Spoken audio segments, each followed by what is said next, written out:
Olá, assombrados, eu sou Ana Paula e vou contar um relato para vocês neste tipo ao vivo de hoje.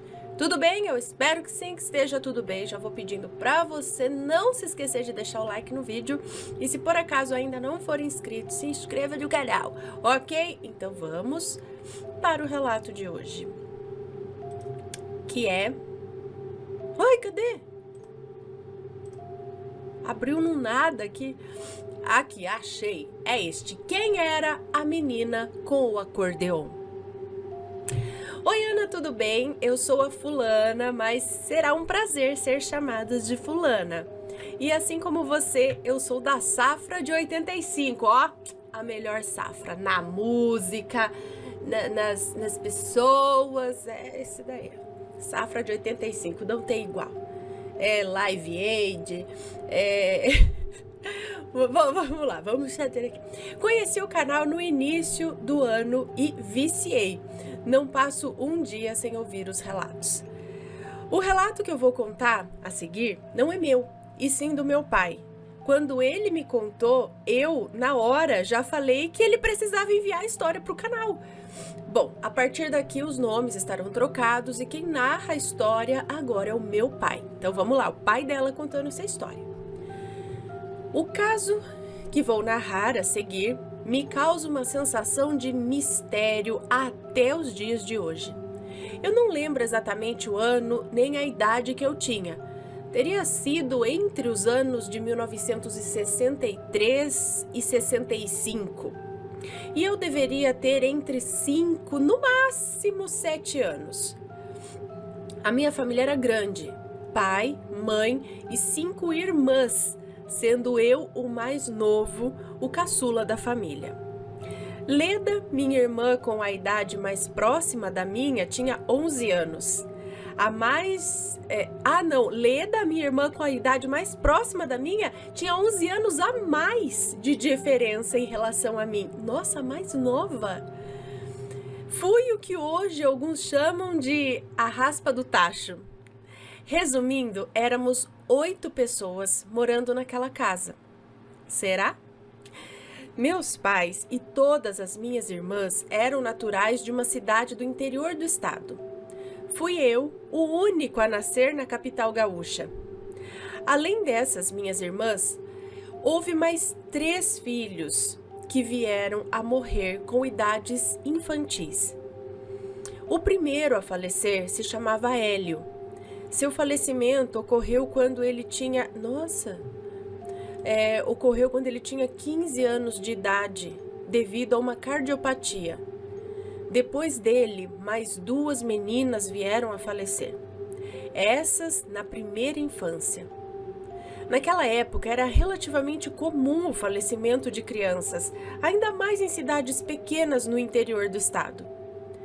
Voltando à casa aqui em que vivíamos, era uma casa bem simples. Chamávamos de a Casa Cinza. Aos meus 5 anos, vamos tomar como base 5 anos, como se eu tivesse 5 anos. Não lembra, ele disse que não lembra exatamente, mas era entre 5 e 7 anos, mas vamos tomar por base que ele tinha 5 anos. Então, aos meus 5 anos, minhas irmãs já estavam na adolescência e outras já ingressando na fase adulta. E isso me trazia um benefício. Aliás, um grande benefício e uma, digamos, desvantagem também. O benefício é que era eu o centro das atenções, o bebê da casa, o queridinho, o mais novinho e o único homem dos filhos do seu Lourenço e da dona Eulália. Criado como um reizinho, literalmente. Na época, isso era um grande benefício. No entanto, em minha fase adulta, percebi que a vida não é tão cor-de-rosa assim. Que na vida real não existem reis nem rainhas. E a desvantagem? Simples, não ter ninguém da minha idade para brincar. Essa era a desvantagem. Nessa fase da minha infância surgiu, não sei de onde, uma menina da mesma faixa etária que eu, talvez um pouco mais velha, com seus 10 anos, talvez 12. Se chamava Paula. muito simpática e com talentos musicais, pois tinha inclusive uma gaita, ou seja, uma sanfona, um acordeon, com mala e tudo. A gaita tinha mala e tudo. Gaita, né? Bom, é que quando a gente fala gaita aqui, a gente lembra dessa gaita aqui, ó. Mas lá eles chamam de gaita sanfona, né? O acordeon, enfim. Bom, a chegada da Paula, para meu deleite, foi o máximo. Finalmente eu teria alguém com quem brincar. Em várias ocasiões, ela tirava a gaita da mala e me mostrava. Às vezes até colocava no meu colo e eu tentava dedilhar alguma coisa nos teclados e botõezinhos e tentava abrir e fechar os foles. Eu não lembro se eu tinha êxito nisso. Não lembro de ouvir emissão de sons. A gaita era lindíssima, enorme. Bem, pro meu tamanho infantil, qualquer coisa era enorme. Uma gaita vermelha e branca. O vermelho era uma imitação do celuloide. O que é celuloide? O que é? Hã? Eu não sei o que é isso. O vermelho era uma imitação do celuloide e a tinta é específica para instrumentos musicais. Ai, gente, aí eu já não sei, eu não entendo. Bom, continuando. Na pintura, normalmente se faz um efeito muito bonito. Quem já viu uma gaita sabe do que eu tô falando. E o mais interessante, aquela gaita tinha um cheiro que eu não sei como descrever, e esse cheiro tá guardado até hoje na minha memória, bem como a imagem da Paula. Aliás, voltemos a falar da Paula. Essa menina veio morar em nossa casa. Eu não sei bem as razões e os motivos aí, até porque ninguém daria satisfação a uma criança de tenra idade como eu. A Paula estava lá em casa e pronto. Imaginava eu que ela ficaria por lá alguns dias, que seus pais estivessem viajando, ou quem sabe moraria conosco para o resto da vida. Não importava. O que realmente importava é que essa menina teve um afeto muito grande comigo e eu com ela. Nos dávamos muito bem, conversávamos muito. Eu vou tentar descrevê-la resumidamente para vocês. Era uma menina morena, cabelos compridos, normalmente de trança, olhos castanhos, um belo sorriso e muito, mas muito simpática comigo. Tão simpática a ponto de colocar sua gaita no meu colo. Eu adorava, a começar pelo cheiro da gaita. Quando saía com a minha mãe e uma ou duas de minhas irmãs, mais o meu pai, lembro que a Paula sempre ia junto e sempre ficávamos próximos. Enfim, o tempo passou e eu fui crescendo. E aí eu nunca mais vi a Paula. Ou seja, assim como ela chegou, ela sumiu. Os pais dela retornaram, pensei comigo. Tudo bem, eu não tenho mais a minha amiga Paula. No entanto, essa menina sempre me intrigou. Quem era a Paula? Por que ela tinha uma mala de acordeon? Mas eu nunca a vi com a mala das roupas. Bom, passaram-se mais de 45 anos. E um belo dia, conversando com uma de minhas irmãs, que se chamava Ruth, me veio essa lembrança à mente e eu perguntei a ela sobre a Paula. E olha, isso que eu ia te perguntar, te perguntar ao moço que nos conta essa história. Você nunca na sua infância, enquanto estava com a Paula, questionou seus pais ou comentou sobre ela com seus pais ou com suas irmãs? Mas voltando ao relato aqui. Então, aí eu perguntei sobre a Paula. Ela disse que não lembrava de nenhuma menina que tivesse morado conosco. Eu resmunguei comigo mesmo e pensei, bem, como a Ruth foi minha primeira irmã a se casar e deixar o convívio diário da família, pensei que a Paula pudesse ter aparecido em nossa casa depois que a minha irmã se casou, lá pelo ano de 63.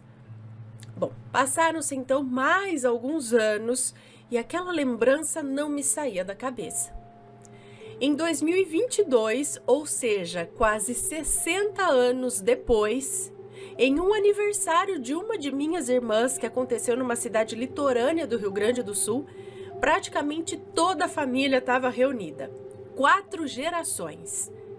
Apenas meus pais e uma de minhas irmãs, a primeira que casou, a Ruth, já viu... Apenas meus pais e uma de minhas irmãs, a primeira que casou, que ele tinha perguntado lá atrás, né, a Ruth, já haviam falecido. Portanto, nessa festa daquela nossa família original, estávamos somente eu e mais 4 irmãs. E de novo me veio o pensamento. Vou aproveitar que minhas irmãs estão todas aqui e vou perguntar para elas se elas, né, por acaso tinham alguma lembrança de uma menina chamada Paula, que havia morado conosco na Casa Cinza, lá pelo ano de 63. Expliquei detalhadamente tudo que eu e a Paula conversávamos. Falei da gaita que ela guardava numa mala, falei como ela era. Todas as minhas irmãs estavam ouvindo atentamente. Uma delas até achando que eu estava brincando. Sempre fui bastante brincalhão, então elas, né? Mas não. Eu disse a elas que eu não estava brincando, que toda aquela história era verdade e que eu queria muito que elas me ajudassem a entender quem era aquela menina. Elas se entreolhavam, franziam a testa e, para minha surpresa e emoção, nenhuma delas, absolutamente nenhuma delas, se lembrava de uma menina chamada Paula que tinha uma gaita e que tivesse morado conosco ou sequer passado poucos dias conosco. Decididamente, para elas não existia e nem nunca existiu nenhuma Paula que morou com a gente em tempo algum. E eu fui às lágrimas, juro, muita emoção. Pois naquele momento eu descobri que a Paula era minha amiga invisível.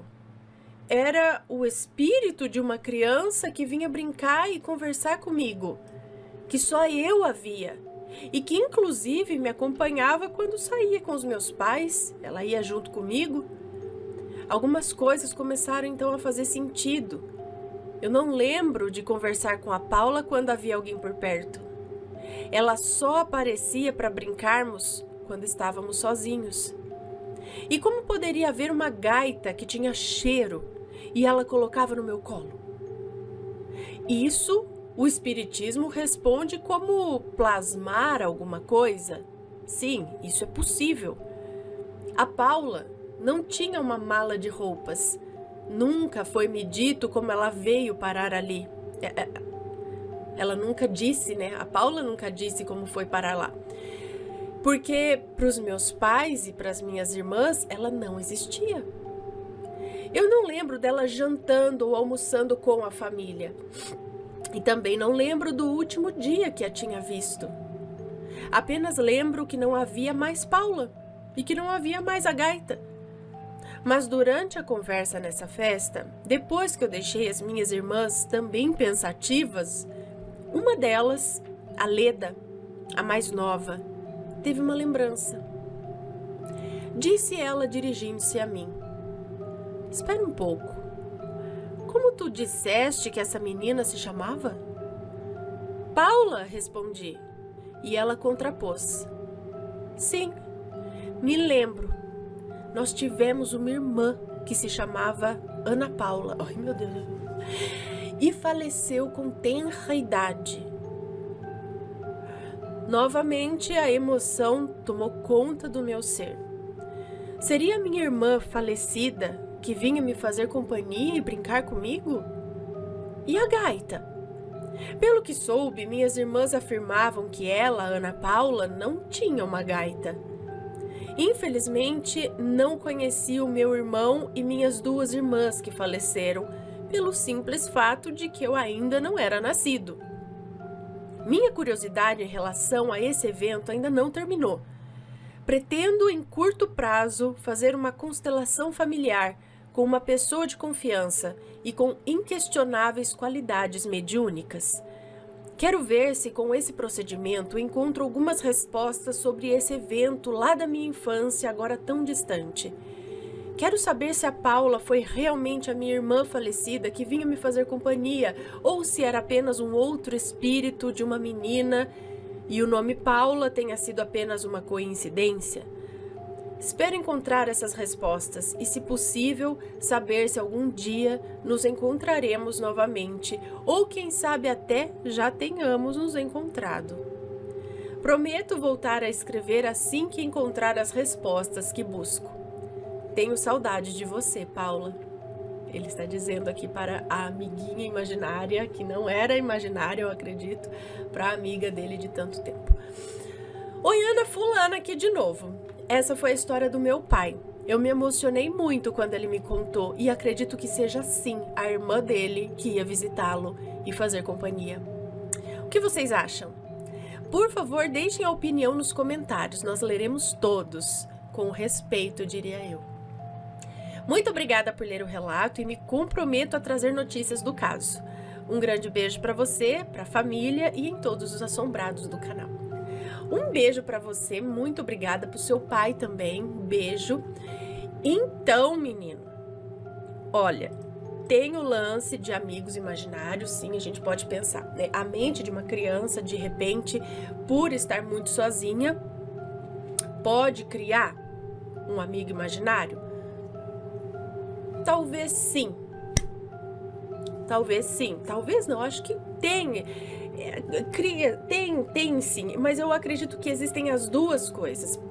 Pode ser um amigo imaginário, mas pode ser também um amigo espiritual, que nem sempre é amigo de verdade. A gente já viu casos aqui de amigos imaginários que vem falar do tipo, coloca o dedinho na tomada. Você quer vir brincar com a gente aqui? É só colocar o dedinho na tomada. Ou seja, tipo, morre e vem pro lado espiritual aqui pra gente ficar junto. É só você morrer. É praticamente isso. Fala isso pra criança. Tipo assim, acende lá o fogão. Né? Então, se não é a criança dar uma pensada, por isso que a gente tem que ensinar a falar para as crianças bem claramente. Se não é a criança muitas vezes dar uma pensada e fala, não sei, não, minha mãe sempre falou que não é para ligar o fogo do fogão. Eu não sei que esse amigo tá mandando, eu não sei, tá estranho, sabe? Aí muitas vezes a criança começa a perceber esse lance que o amigo tá falando e fala, não, peraí. Aí já começa a dar uma... Fala, mãe, eu tô ficando meio com medo do meu amigo. Só que, então tem esses lances desses amigos que a gente tem que tomar cuidado. Então aí que eu penso, assim, é uma influência espiritual também. E esses casos, né, desses que eu acho... E também eles aparecem muitas vezes em casos de crianças que são sozinhas. Daí que a gente pensa, será que por ela ser sozinha ela cria, mas de uma forma tão palpável, esse amigo? Ou realmente é mandado para sua companhia um espírito? Porque eu me lembrei agora da história eu sempre falo que eu amava esse programa, Famosos e Fantasmas. Eles pegavam famosos, né, pessoas, atrizes, atores, jogadores de futebol, enfim, pessoas famosas que tiveram uma experiência sobrenatural e eles contavam, tinha um pouquinho de dramatização e eles contavam suas histórias. E uma dessas atrizes contou que ela era uma criança muito sozinha. E eles se mudaram de casa e ela sentiu, porque ela não tinha irmãos, já era sozinha. E acho que teve que deixar os amigos, sei lá, numa cidade, se mudou. E ela saía da casa dela, né, aquelas casas americanas que uma é 1 quilômetro de distância da outra. Aí ela saía andando lá pro meio do mato e ela encontrou uma senhora. E eu acho que é essa a história, não sei, às vezes eu confundo. E aí... E ela ia todos os dias conversar com essa senhora nessa casa. E a senhora ensinou sobre plantas medicinais para ela. E um dia que ela contou para a mãe dela, e ela não se sentiu mais sozinha, sabe? Ela falou, nossa, agora, né, ela ia lá conversar com essa mulher. E quando ela contou para a mãe dela falou, peraí, né, tem um adulto conversando com a minha filha e, né, vamos lá ver. Aí, quando ela levou a mãe para esse lugar, não tinha absolutamente nada. Não existia nem casa ali.